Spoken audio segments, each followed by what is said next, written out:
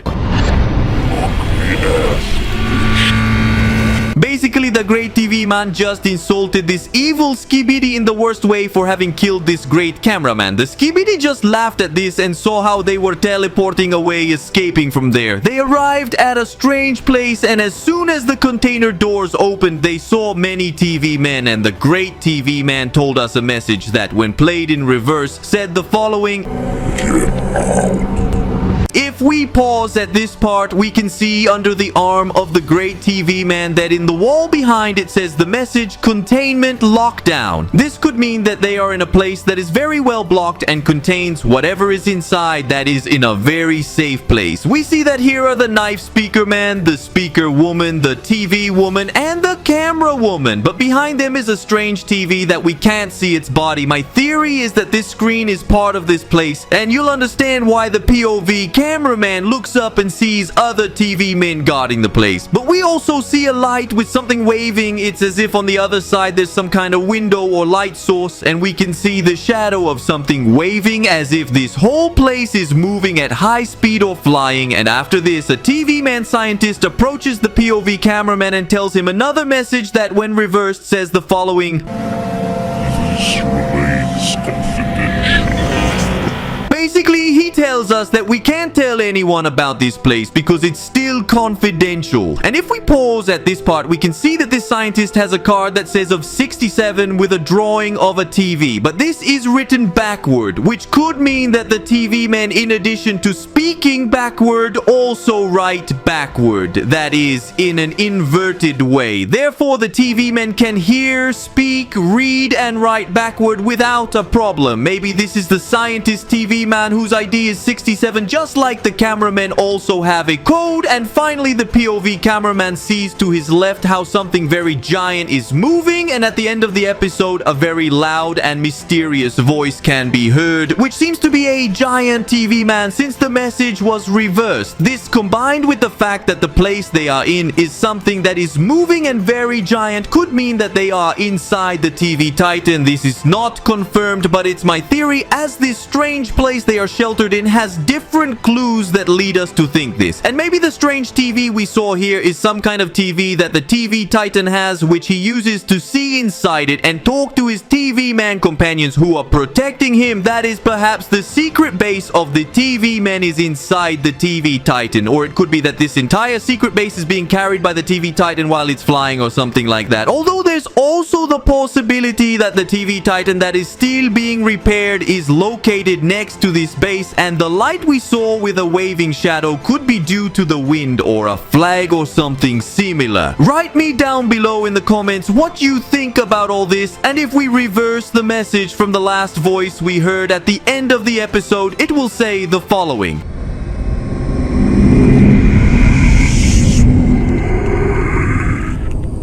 What he said, we don't know exactly, but it seems he said that all toilets will die, and this would be exactly the same as what the TV Titan said in episode 41, confirming that it is indeed the TV Titan giving this message. With this, we can say that the TV Titan has returned, and another theory we mentioned on the channel has come true, that he would return at the moment when we need him the most. And what better time than now that the Titan speaker and the Titan camera have been captured? Possibly the SKIBIDI scientist and the G toilet will now try to manipulate both by implanting SKIBIDI parasites in them, taking advantage of the fact that they are unconscious and defeated. We don't know what will happen in the future of this series, but what we do know is that the TV Titan has returned and he has surely been repaired and improved. With his new powers, he will do everything possible to defeat the evil army of the SKIBIDI toilets.